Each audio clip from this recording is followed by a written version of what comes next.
जिनमें सबसे जो बड़े पुत्र हैं बंधुओं, सबसे बड़े पुत्र का नाम है श्री भरत जी महाराज। भरत जी महाराज के 3 जन्मों का कथा आती है। भरत जी महाराज सबसे बड़े थे, जो सालिग्राम का पूजन करते थे। इस कथा को आप बड़े ध्यान से सुने सभी लोग। भरत जी महाराज सालिग्राम का पूजन करते थे।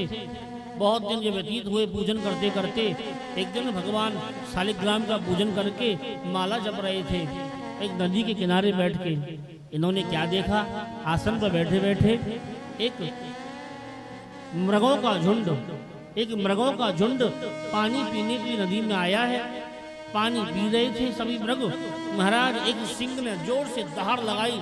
सिंह की दहाड़ को सुन के सभी जितने मृग हैं कंपायमान हो गए, भयभीत हो गए और अपनी आत्म रक्षा के लिए उधर उधर दौड़े हैं। उस मृगों के झुंड में एक गर्भवती मृगी भी थी, मृगी है। वे भी अपनी आत्म रक्षा के लिए दौड़ी। इसके गर्भ का जो बालक है जल में गिर पड़ा।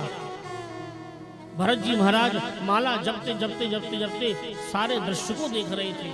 उठ के गए, जल में उतरे, जल में से उस बालक को, मृग के छोटे से बालक को उठा के अपने आश्रम पे ले आए। उसका पालन पोषण करने लगे। बंधुओं, पशु पक्षी में आसक्ति होना ठीक नहीं होती है। फिर सुन लीजिए, पशु पक्षी में आसक्ति होना ठीक नहीं होती है। आज श्री भरत जी महाराज का प्रेम, उनकी आसक्ति उस मृग के बालक में हो गई। जो पहले पूजन भजन इत्यादि साधन ध्यान करते थे वो सब छूट गया। अब तो केवल उसको स्नान कराना, उसको दूध पिलाना, उसको घास खिलाना, उसको गोदी में घुमाना, पूरा समय उनकी मृग की बालक की सेवा में निकलने लगा।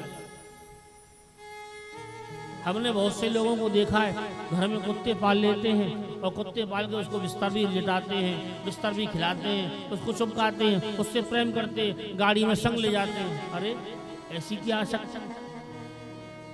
शास्त्रों में ये वर्णन है महाराज कि जिस घर में कुत्ता होता है उस घर में पितृ लोग नहीं आते हैं।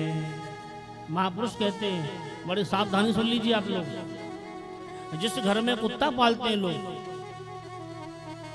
उस घर में यदि आप श्राद्ध करोगे पितरों के निमित्त, तो आपके श्राद्ध को खाने के लिए आपके पितर लोग नहीं आएंगे। अतएव साधु सावधान। हमारे वृंदावन के संत कहते हैं भोजन करते समय साधु सावधान। तो हम आपको कह रहे हैं सावधान। यदि आप ऐसा करते हो तो कदापि नहीं करना।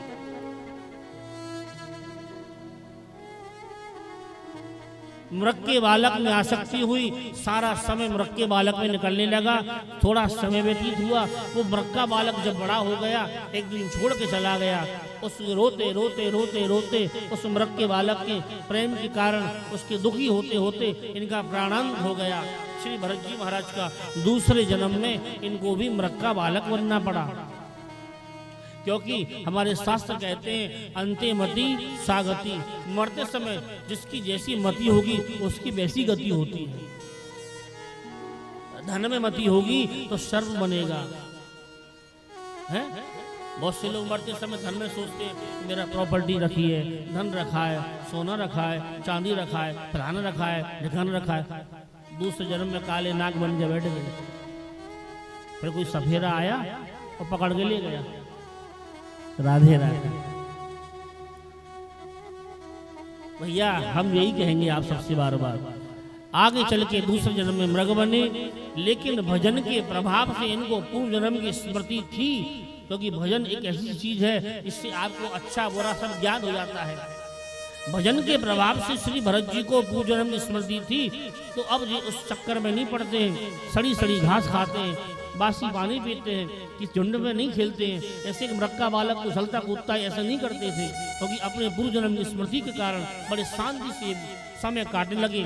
कुछ समय के पश्चात इनका भी प्राणांत हो गया। और तीसरे जन्म में ये श्री भरत जी महाराज एक अंगरा गोत्री ब्राह्मण के यहाँ जन्म लेके ब्राह्मण कुल में पधारे हैं। बोले कृष्ण कन्हैया लाल की। जड़ भरत पागलों का सा आचरण करने लगे। सब ज्ञान है, लेकिन सबको दिखाते हैं कि बिल्कुल पागल हैं। गृह कार्य नहीं करते हैं, स्नान नहीं करते हैं, ब्राह्मण होके संध्या तपस्या गायत्री सूर्य को अर्घ देना गायत्री जपना है, माला संध्या शंकर हमारा कुछ नहीं करते हैं, सब कुछ छोड़ दिया, केवल पागलों को आचरण करते हैं। पिताजी जिंदा थे, खूब पढ़ाने की कोशिश करी, पिता माता चले गए छोड़ के। अब जी बहुत बड़े हो गए, बड़े भाइयों भाभीियों ने घर से निकाल दिया श्री भरत जी महाराज को। जंगल में बैठे हुए थे, एक दिन क्या देखा, एक डाकुओं के सरदार ने भद्रकाली देवी के लिए नर बलि देने के लिए, हे देवी मेरी अमुक कामना पूरी होगी तो किसी की नर की बलि दूंगा, नर बलि देने के लिए किसी व्यक्ति को पकड़ के रखा था। वो व्यक्ति भग गया और डाकुओं ने अपने लोगों से कहा कि जाओ ऐसा नर पकड़ के लाओ जिसकी बलि दे सके। महाराज डकैत आए, जंगल में बैठे हुए भरत जी महाराज को देखा कि मोटे ताजी हंसते कट्टे हैं, गोरे बूरे। बोले भैया क्या नाम है? मेरा नाम भरत है।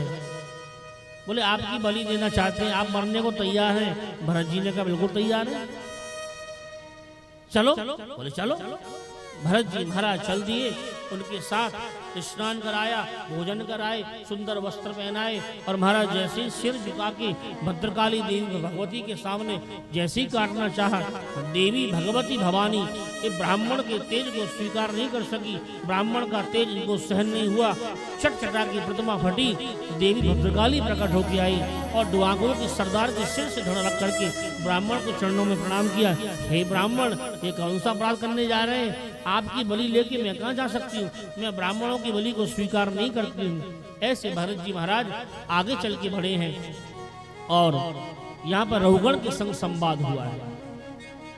राजा रहुगण ने भरत जी महाराज को बहुत कुछ कहा और श्री रहुगण के लिए अपने तीनों जन्म की कथा सुनाते हैं।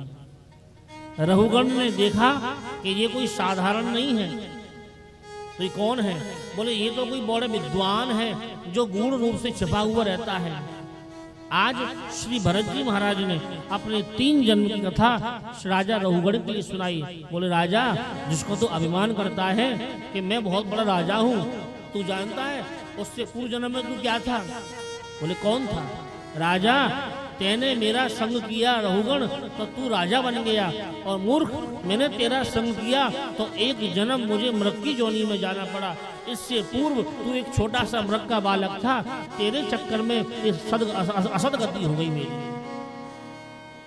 अहम पुरा भरतो नाम राजा, विमुक्त संगा विमुक्त दृष्टा श्रुत संग बंधा, आराधनम भगवत इह मानो, मृगो भवम मृग संगात भारतः। वो तो भगवान की मैंने साधना सेवा करी, इसके कारण से मुझे स्मृति रही। ऐसे 3 जन्मों की कथा भगवान श्री भरत जी महाराज की है। बोले कृष्ण कन्हैया लाल की। आगे चल के श्री सुखदेव जी महाराज ने इस पृथ्वी के बड़े बड़े नदियां, बड़े बड़े पर्वत, बड़े बड़े तीर्थों का यहाँ वर्णन किया है। इस पृथ्वी लोक में इस भारत भूमि को धन्य बताया है। चाहे वो हमारे उत्तर प्रदेश हो, चाहे वो छत्तीसगढ़ हो, मध्य प्रदेश हो, कोई सा भी, ये पूरा भारत भूमि जो है इसको कहते हैं भारत माता। इस पृथ्वी को भारत माता का दर्जा दिया है। तो भैया ये भागवत के अंतर्गत बताते हैं, इस भारत भूमि में बड़े बड़े तीर्थ हैं, बड़े बड़े नदियां हैं, बड़े बड़े सरोवर हैं, बड़े बड़े पहाड़ हैं। तो सबसे पहले पर्वतों के नाम बताए हैं।